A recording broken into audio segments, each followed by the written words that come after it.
Welcome to our first CineCarp adventure overseas. We are in France. We are already in France, as you can see. Now, we didn't drop on and do our intro with the obligatory "we are on the tunnel," but here is a little shot of it just to prove that we did indeed use the tunnel to make our way over into France.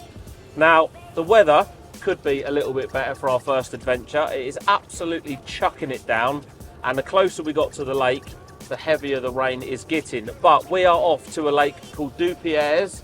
I'm sure French people would pronounce that slightly different, but it's called Deux Pierres. I've never fished there before, and there is a really good head of big fish in this particular lake, with the lake record currently standing at over 80 pounds. There's another common in there of similar size, as well as numerous other backup fish. Now, we are meeting out there a special guest, someone new on the channel, which is very exciting, and we're going to be fishing with him for the week, and he's actually fished this lake a couple of times before as well. So we're about 41 minutes away from the lake. So when we get there, we've got a little bit of messing around to do. We've got to go to the shop, and we're not allowed to get on the lake until around midday, I think. So I will keep it a little bit of a mystery until we get into the video to reveal who we will be fishing with. But all I can say is he is a little bit of a laugh. He's a bit of a character, and he knows how to catch a few carp. So yeah, without further ado, we're going to carry on this journey into France. Hope that the weather improves slightly, even if it just improves for today, so we can get set up in the dry. And yeah, fingers crossed throughout this week, throughout this session, we can put a few of the Deux Pierres carp on the bank for you to see. So yeah, let's get on with the drive, and let's get down to the lake.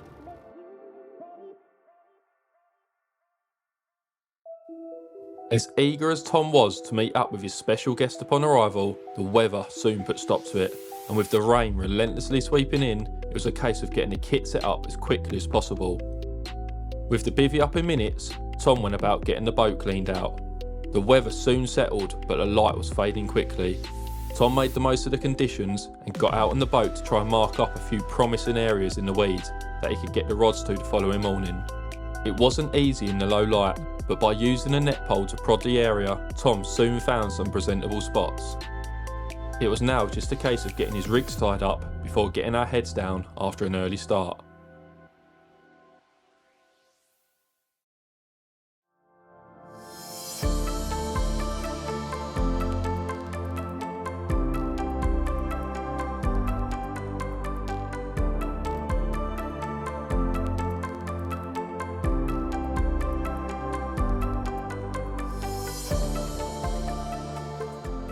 Well, here we are then. Welcome to a very autumnal France. Now, we did actually arrive out at the lake yesterday, but the weather was absolutely horrendous.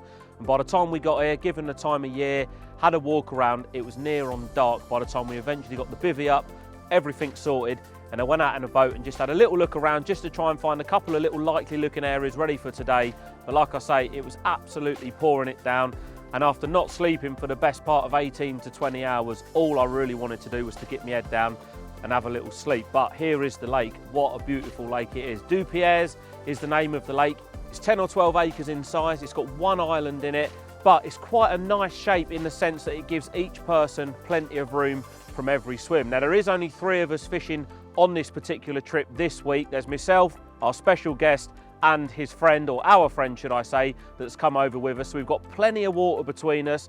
The stock in here, I'm a little unsure exactly what's in here in terms of numbers wise, but I do know that there is carp in here up to over 80 pounds, which in France is a monumental carp. You know, there's loads of 60s in here as well, and it's nice and comfortable fishing. Like I said yesterday, I did have a little look around in the boat, went and found a few likely looking areas. I'm not the best in a boat, but I was able to locate a couple of nice areas that I've scoped out this morning, and I've managed to get the rods out. It's very, very weedy as well, so it's worth noting that coming to somewhere like here, I'm probably not going to be able to fish it how I would normally like to fish, which is 3 rods on one area and concentrate all my efforts on that particular area. So the 3 spots that I found, they're quite spread, they're sort of fanned out across the body of water that I've got.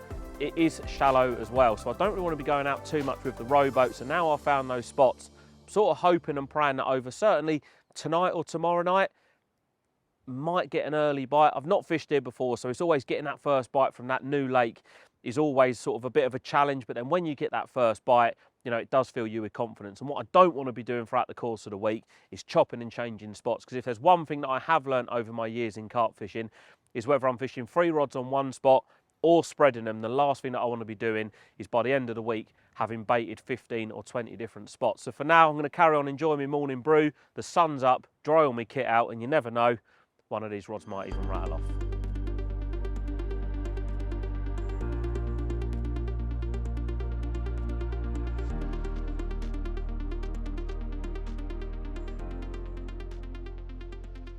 Now, without a doubt, one of the most common questions that I get asked is how do you know where to put your rods when you get into a swim? Now, this is a prime example out here. I've never fished this lake before. I've only ever spoken to a couple of people and sort of gathered as much information off of those as what I possibly could do, but nothing quite beats experiencing firsthand the fishing situation that you're faced with. Now, one of the things that I always say to people is being confident. You have got to be confident in what you're doing and the approach in what you're doing, and then you can find the bottom that would best suit the approach that you're wanting to try. Now, coming out to here, like I say, I've never been here before. With only 3 of us being on the lake, it does give each peg quite a lot of water. So we've spread ourselves out across the lake nicely, and what it means is the area of water that I've got is actually quite a large expanse in front of me. So what I don't want to do is I don't want to just hone all of my rods into one area. So when I got here yesterday, I had a little look around in the boat, and it was quite apparent very, very quickly that it was extremely weedy. Now, I've fished weedy lakes in the past, and there is always clear spots. Yes, you can fish in the weed, but I would rather spend an extra hour, extra couple of hours finding clear spots within weed, because what this does is 2 things. First and foremost, it allows me to use a presentation that I'm confident in, and like I say, confidence is a massive, massive key. And secondly, I know that wherever I put my rigs, if it's on the clear spot, I'm going to be fishing. And I'm out here for a week. I've got a week to try and catch as many carp. If I get a bite, I've got to try and get a bite first. I've got a week.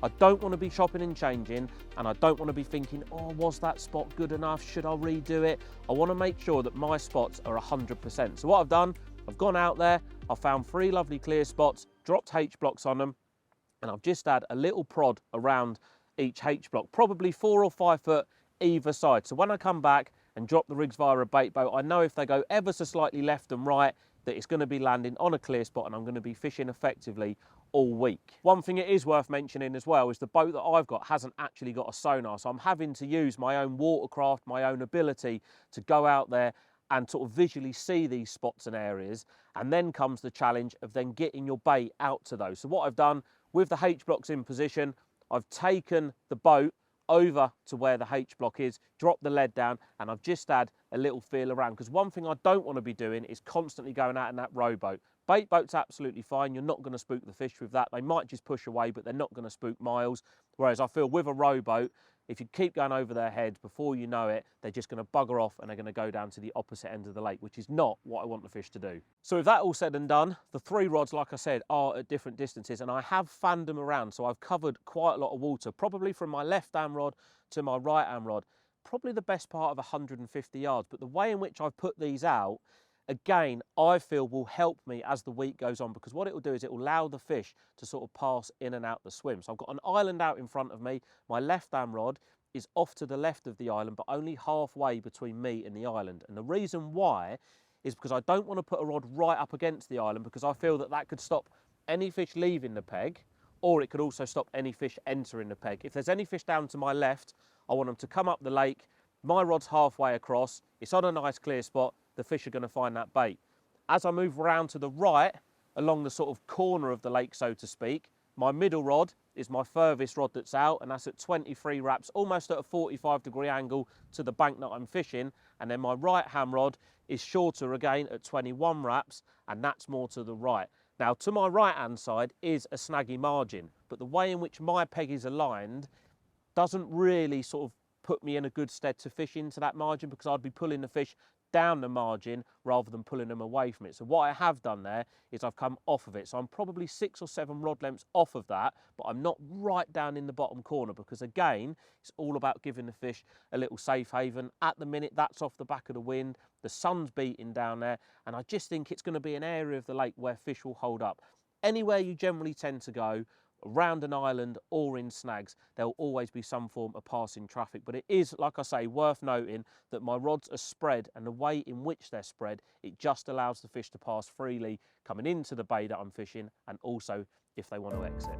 So that's the peg that I'm fishing, and that's the spots that I'm fishing as well.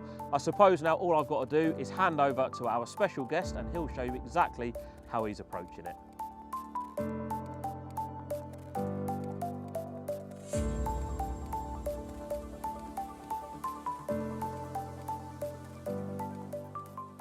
What's up everyone? So I hear that Tom is referring to me as his special guest, but I think it would be more accurate to say that actually he's our special guest. I'm here at Etang de Deux Pierres with my friend and business partner Jamie, and we did actually have this week booked exclusively just for us at the lake, but I've known Tom for such a long time. He's a great friend, and I thought it would be great to invite him along as well. Now, we actually came to this lake this same sort of period last year, and I had a fantastic session over in the swim where Tom is right now. That would have been my preferred choice this week, I'm not gonna lie, but Tom is our guest, so I thought it's only fair that he goes in there this week. But yeah, I had a fantastic session. I had 25 fish on that occasion, topped off with a new lake record and a personal best for me at over 80 pound. I think I had 5 60s as well. Jamie had a great session as well. I think he caught about 18, 19 fish from memory, again up to like mid 60s. So yeah, we had a fantastic week. I'm not sure if we're going to repeat that this week. Conditions are a little bit different. The silverfish are a lot more active. They have been a bit problematic for me.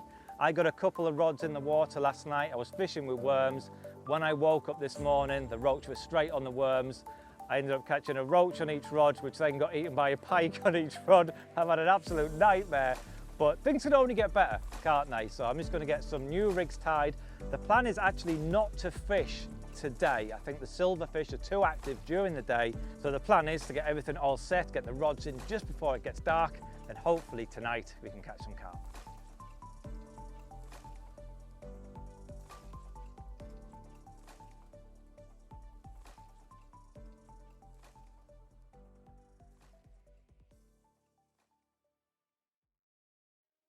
As the evening drew in, it was time for the lads to get their rods set for the night. It was certainly feeling autumnal, and before we knew it, the light was almost gone. So the first day has sort of come and gone. Well, I say the first day. The first part of the daylight hours has come and gone. Whenever I go to France, really, I don't expect to get anything. I know it sounds mad for the first few days because they're still on last week's bait. You know, they're all out of sorts. They've had a load of guys pack up. They've had a load of new people move on and make a load of noise. But I'm just sending Cecil out for his evening cruise. And this rod that's going down here, this is probably the nicest of the 3 spots that I found. So I'd be confident in saying that this might do me my first bite. But I brought all the baits in. They've all been untouched, so everything's absolutely fine. Just got one thing with a boat that I've learned, is because I haven't got GPS, you have to hold the rod in the same place every time. So I've got my feet are in the same position, and then when it gets out to the clip, which will be hopefully in a second, I hold the tip in line with a tree on the island opposite me. And then what that does, it just means that I'm in the same place every time, and I just slowly release the hoppers, and then that there is the same place. And when I drop that now, crunch. That's it. And then another thing that I do, little tip, just leave the boat there just for a couple of seconds. The props on the boat and the water displacement with the bait, I just find it can push the bait away, and I want it to be as tight as possible. It's only shallow. I'm going to leave that there. I'm going to set this rod down, and that's the first one. I've got another one to do, and then my other one I'm pretty happy with anyway, so I'm just going to leave it. Yeah. Hopefully there's a carp on the horizon.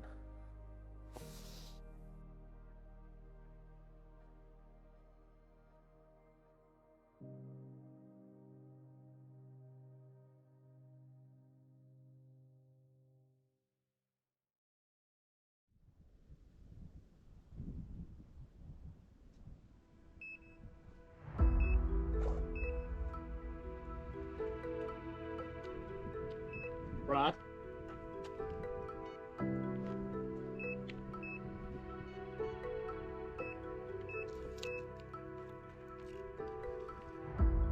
Oh, the left-hand rod has just pulled up tight, rod tip's gone over, and I'm into a fish. Well, I think I'm into a fish, it's in the weed.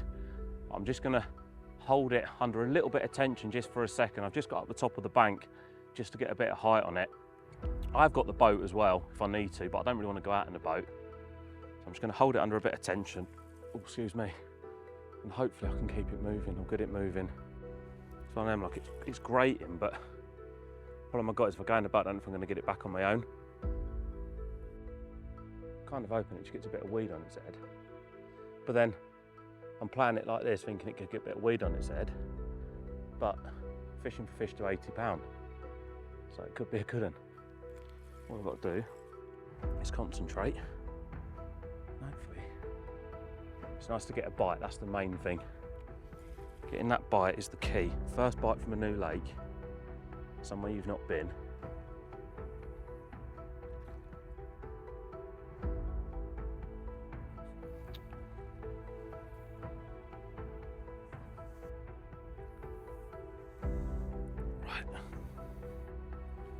A bit of a slash net in this if it decides to go in. Yes! We're off the mark, albeit a little bit of a nightmare getting in the net, but we're off the mark. That'll do.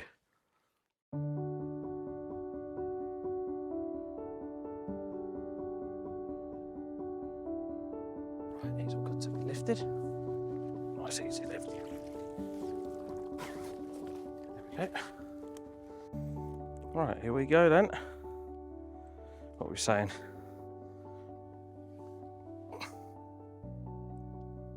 Just over £37. That'll do. Nice upper 30 to start. Labosh. Right, in the water. Well, here he is. My first Deux Pierres carp, 37-pounder on the first night. I know we arrived on Saturday and it's Sunday night tonight, but like I say, we didn't fish last night. But I tell you what, waking up fresh this morning definitely makes you fish a lot better. And look at that, 37-pounder, first bite from a new lake. I couldn't be any happier.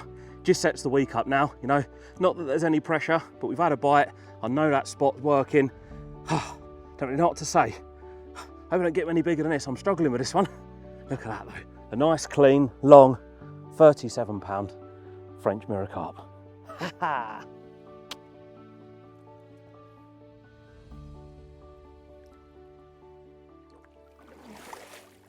Yes! I don't even know why anyone does. Why do we do that with the water? That's got to be a talking point, isn't it? What is that? I've just never understood that, and I always do it, and then afterwards I think, what an idiot. Off you go. I'm going this way. With the fish returned, Tom wasted no time whipping up a new rig for Cecil to drop on the spot. In the autumn and early winter, bites could be very localised to certain conditions and times, so it's always worth getting the rod back out as quickly as possible. The rest of the night was quiet, however, it didn't take Mark long to get in on the action. Well, good morning. It's about 10-15 minutes before first light. It's 7:15. It's absolutely freezing. And I'm playing what is my second fish. I had a small fish of mid-20s, just about midnight, I think it was. And nothing since. But I did find this actually to be a really productive time. Last time I was here, the same period last year, yeah, shortly before first light, that was the productive time when it kicked off. I don't think it's going to be one of those sessions where everything kicks off, but it's nice to be playing a fish anyway. There's so many big fish in this lake. Whenever that rod goes, your heart's just in your mouth. You just know that it could be an 80-pounder, especially at this time of year, going into the winter when they're at the biggest weights. Yeah, it's proper, every fight is proper nerve-wracking stuff.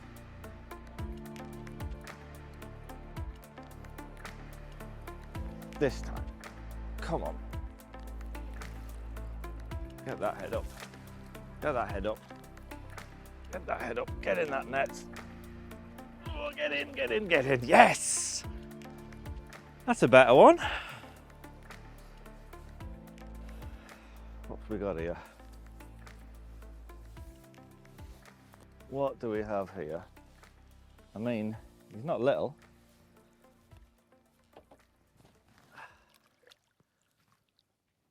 Yeah, he'll do, won't he? What do you reckon, Brad? It's like 50 plus to me. He looks like a 50 pound. That is what he looks like. Yeah, that's not bad on a bitterly cold morning, is it? I think it might be a bit bigger than what I first thought now. When it first rolled in the net, I thought it looked familiar to one I'd had before. It isn't that fish I thought it was, but yeah, I reckon it could be a bit bigger, you know. I think it could surprise us, that. Mark barely had time to put the fish in a retainer before his other rod signalled to take. Well, I did say this was the productive time this time last year when everything seemed to kick off just as it was breaking light. I've just landed that fish, slipped it in the retainer, and while I've done that, hang on, pull in. While I've done that, one of the other rods has just ripped off. Got masses of weed. There you go. Thanks for that, mate. I had masses of weed on the line. Jamie's just pinged all that off. And we're playing the second fish of the morning. The fish was holding out in the middle of the lake, and Mark had no option but to put on a life jacket and head out in the boat after it. So the fish has anchored itself in a weed bed. I'm just pulling myself up to the fish. I haven't felt anything kick. I don't even know if the fish is still on, to be honest.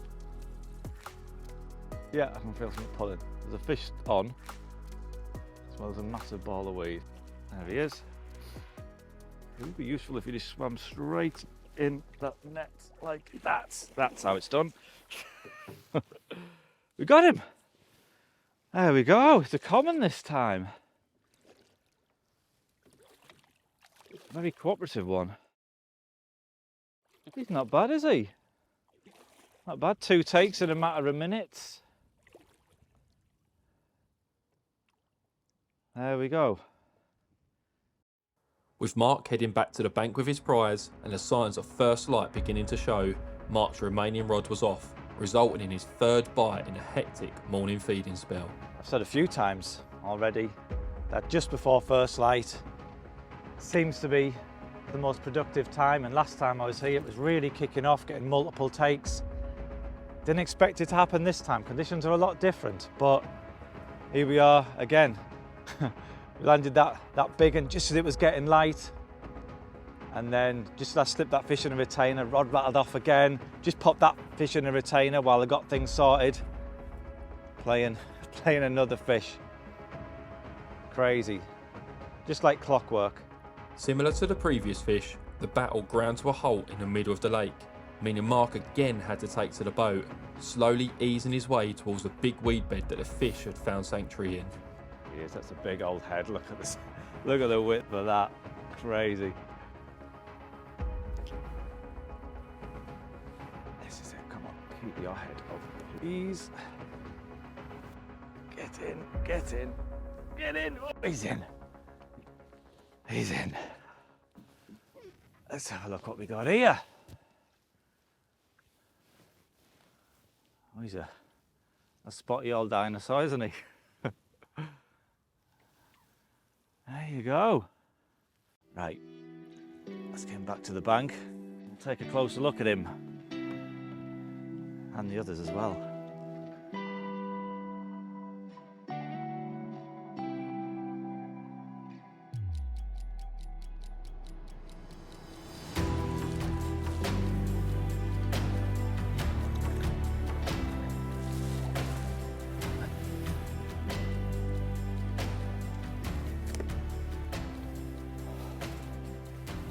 Well, that's quite a bit bigger than I thought it was. That's the smaller, I think. And this one is Little hectic spell. Wow, so what's that, 52, water's draining out, 52, 5, 4, 52, 4. Wow, that's not bad, is it? Jesus. Wow, yeah, straight in the water with that one, yeah. I'll take a look at this for an absolutely stunning looking common. Look at that.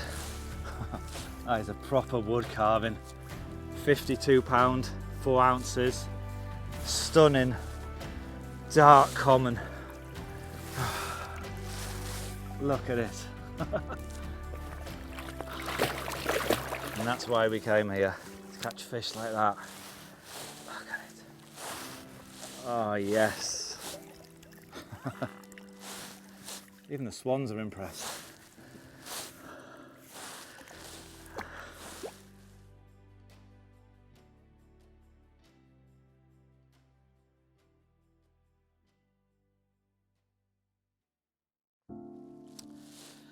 Okay, so this was actually the last fish that I just caught. This old wrinkly dinosaur. Oh, and at £52, 8 ounces I think it was. It's another absolute chunk. Look at that. Average size here is crazy.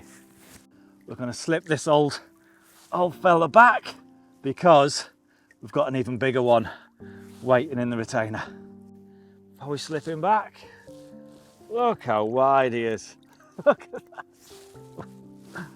Right, off you go, old fella.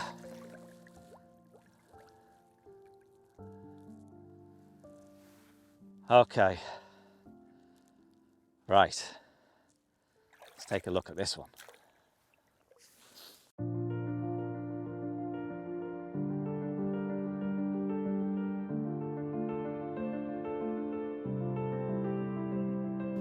There. That'll do. Only 30 kilo plus. Jesus. 67, 3. 67 feet. That's awesome. Well done, mate. Wow. Oh, yes. Right, we'll get him straight back in the water. Oh, God. Well, I did think it was the biggest fish of the morning. I didn't think it was quite this big, though. Look at this. Oh, 67 something. I forget the ounces, but it's an absolute unit. Look at that. Oh, let's have a look at that. Look. Oh, he's an absolute tank. Oh, what an amazing morning fishing. That was 250s, a 67 pounder. And that was only the first night I had the rods in. But yeah, hopefully now it's over to Tom and he can get one of the lake's giants too.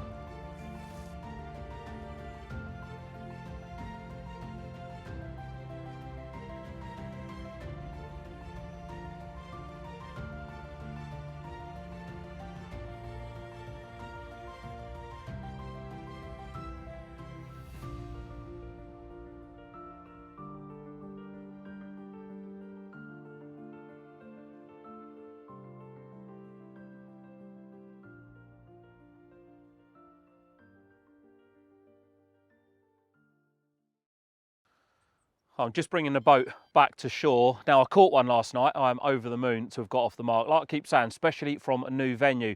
Mark, however, this morning had an incredible morning. A morning that, as an angler, you can only dream of. He had a small one through the night, and then this morning, a brace of 50s and a 60 pounder, 67 pound, which is over 30 kilos. But what I did do today is, even though I've fished for years and years, I'm not afraid to ask for anyone's help or a little bit of advice. Mark's fished here before, and I just asked him, you know, can you just make sure that what I'm doing is 100%? So the sun come out a little bit this afternoon. We went out in a boat, and the spot that I caught from yesterday, or last night, should I say, is the only spot that's silty on the bottom. Now, my inner day ticket angler, if you like, within me, has looked to find the clearest spot possible. Now, these spots are obviously what everybody else finds. With the aid of the rowboat, with the bait boat, I'm able to make sure that I can fish in the smaller areas, the more silty areas, probably the less pressure areas.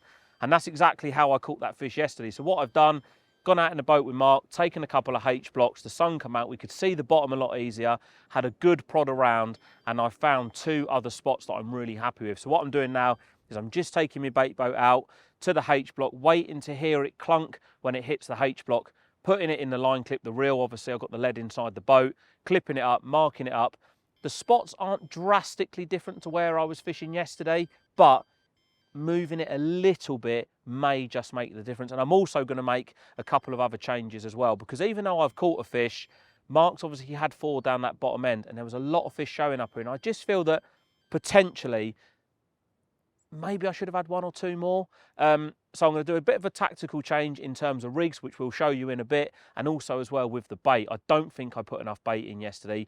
The rudd, the roach, the silverfish are absolutely ravenous, and I've just got a feeling that they're probably eating at least half of what I'm putting out there. And in reality, there's probably not a lot of bait there left for when the carp do eventually find it. So I'm going to do a couple of tactical changes tonight. The weather is gradually getting worse as the week goes on, but like I say, I've had that bite now. I can see these rods going when I put them back out tonight, and there's nothing more than sitting behind rods that you're confident in. Mark's caught. Jamie, the guy that he's with as well, he's also caught. So all 3 of us now have caught, and it is only Monday. So it's a very, very good start to the week. Hopefully now we can build on that.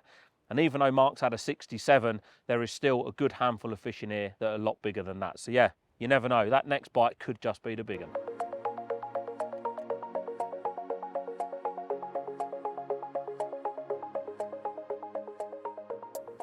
So as I mentioned, I've made a couple of tweaks when it comes to the presentation that I'm using. Now, the one that you will see here on the right of your screens is a rig that I actually saw Scott Lloyd use the other week. And I thought, you know what, I'm going out to this lake in France. It worked wonders the other week.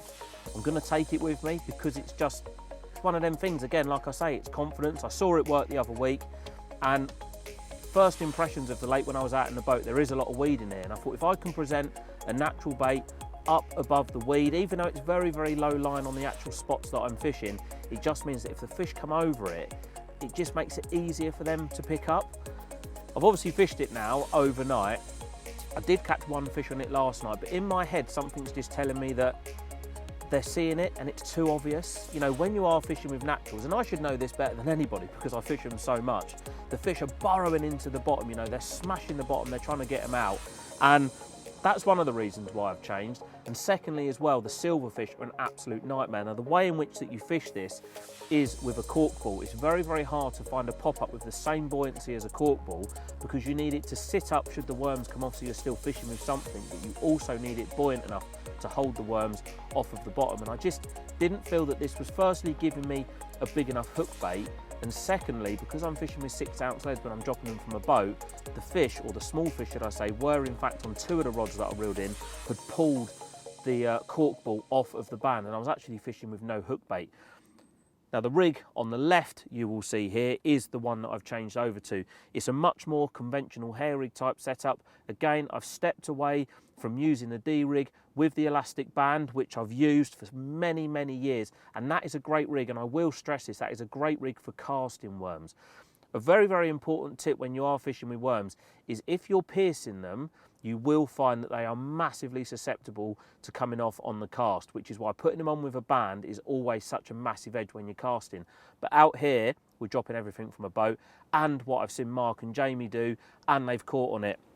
Makes perfect sense for me to change over to it. And I'm changing to it for a couple of reasons. The first reason, it's fished on the bottom, it's down in amongst the big pile of bait that I'm putting out there. It is a lot more of a natural presentation for naturals, so to speak, over the sort of low-lying siltweed that I'm fishing over. You know, the fish are going to be smashing into it, they're going to be grubbing around, there's going to be a nice big bunch of worms sat right in the middle of them.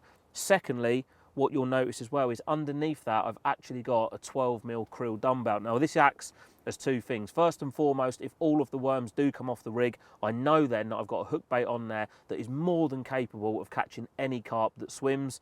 And aside from that as well, what it does is it buffers up against the worms and it just stops the worms from wriggling around, and it puts enough separation between the hook bait and the point of the hook. So it means that when I'm fishing out there, I know that these worms aren't going to wriggle over and impale themselves on the hook, therefore hindering any form of presentation.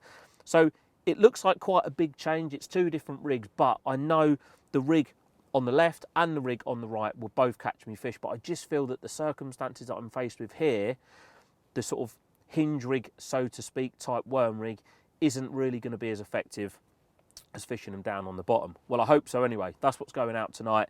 And like I say, Mark and Jamie have both caught on this exact presentation that I'm showing you here. So I'm hoping that I can put that into my fishing tonight and get myself another Deux Pierres carp.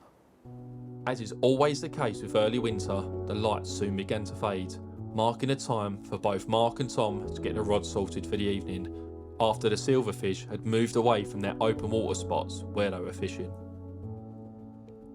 Well, I've just got all 3 rods sorted for the night ahead. I haven't actually been fishing during the days. This lake, like a lot of other waters, home and abroad, at this time of year, they've been subjected to a full season of angling pressure. They've been hammered through the spring, summer and autumn. We're now moving into winter, really. And by now, you know, they've seen sort of every trick in the book. And at this time of year, I do feel like most of the action, most of the bites are going to come at night. So I don't really feel like I'm missing out at all by not having the rods in the water during the day. If anything, I think it's going to be a bit of an edge. Having the lines out of the water, it's a lot less line pressure, angling pressure in this area, and I think it's likely to allow the fish to either stay here and feel unpressured, or more fish to move down here without any angling interference. And yeah, I don't feel like I've missed out. I had 4 bites last night into this morning, and yeah, I'm hoping of a repeat tonight.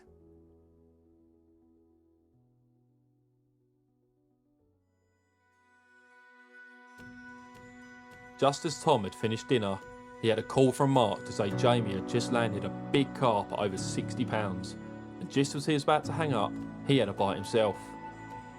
The fish weeded itself up for a good 5 minutes, but eventually Mark eased it towards the net.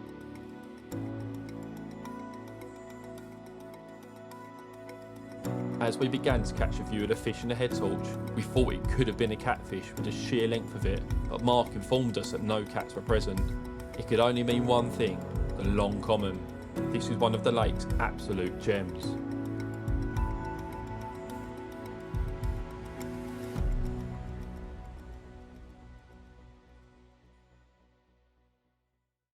At over 58 pounds, the fish is simply incredible. At well over 1 metre in length and a dark chestnut brown colour, it will be at the forefront of any angler's photo album. Unfortunately for Mark, it happened to be a recapture of one of the lake's best, which ever so slightly tainted the capture, as it was a fish both Tom and Jamie would dearly have liked to catch. Jamie's common was a new PB for him at over 63 pounds and was equally just as impressive. It was more of a rounded shape, and you could tell just how powerful these fish were. We let Jamie off a bucket of water due to the freezing temperatures, but the fish clearly weren't letting it stop them feeding.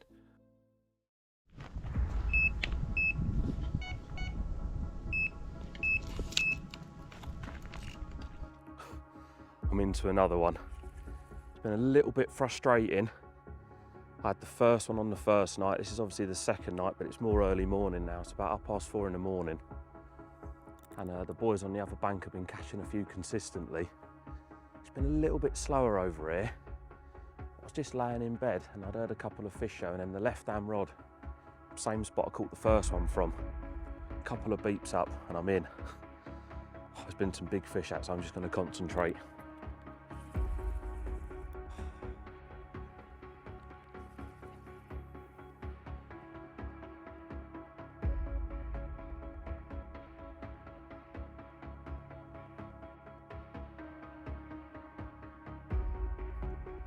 Let's go in the boat.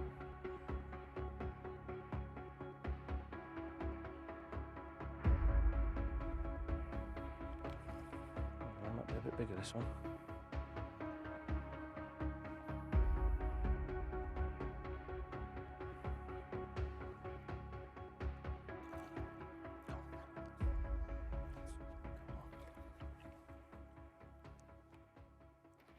Yes. Yes. Another one. And he's a big one. Yes. Oh my God, how your night can turn around. Yes. Yes, tactical change. Paid off. Ah. Yes. Yes.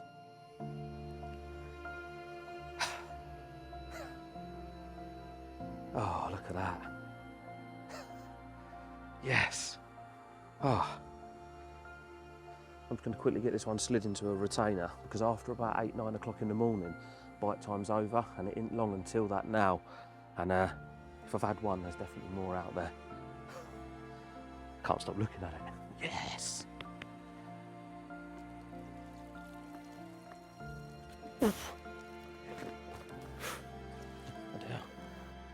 But hey, that's the target. A £50 for the week. Just under £55. Haha, that'll do. Right, I'm going to sling this one just in the margin for a little bit. Get that rod back out, we'll have a look at him.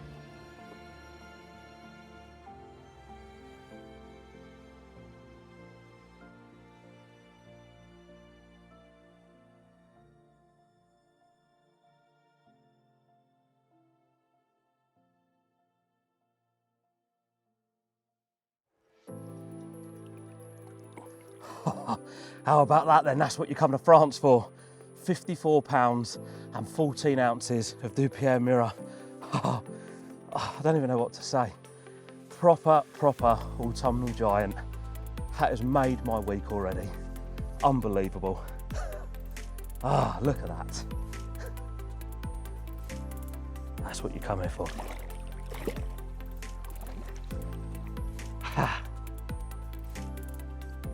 Mission accomplished. Yes. Tom had just released the fish, and with the first signs of light beginning to show, Mark shouted over that he was in yet again. Well, here we are. It's about the same time as yesterday. Just as the sun is starting to come up, you can see it. See the sky starting to glow orange over the trees there. And I'm playing another fish. I had 2 fish in the night. I'll tell you about a little bit later. Let's focus on getting this one in at the moment because he's managed to go through the other rods, under the other rods, pick up a massive ball of drifting weed. I think most of it has now come off. There's still a little bit here, which means I can't quite get the fish's head up.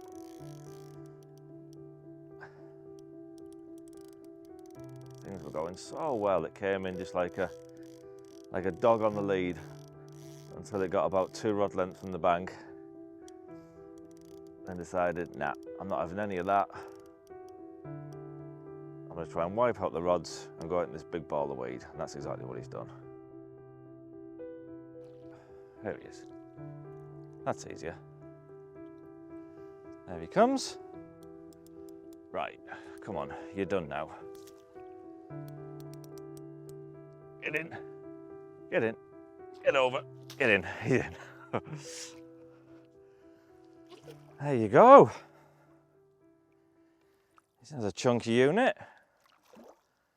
Look at that. It could be a big 40-pounder, I think. He's up there. High 40s, I think. There's a tank of a fish, though.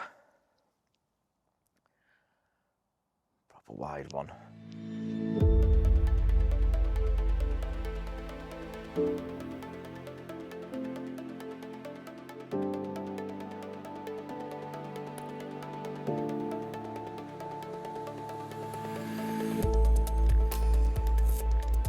Well, as I mentioned earlier, I managed to catch 2 fish in the night. I'll tell you a bit more about them later. But this morning's been relatively quiet. I thought it was going to kick off like it did yesterday morning, but instead it's just been the one carp so far this morning. What a carp it is. Oh, it's an absolute tank. 58 pound, 15 ounces. Absolute brute of a carp. Right, let's slip. Yeah, you want to go back. Let's slip this fella back. Then I'm going to have some breakfast and tell you about the rig that's been working well for me so far this week.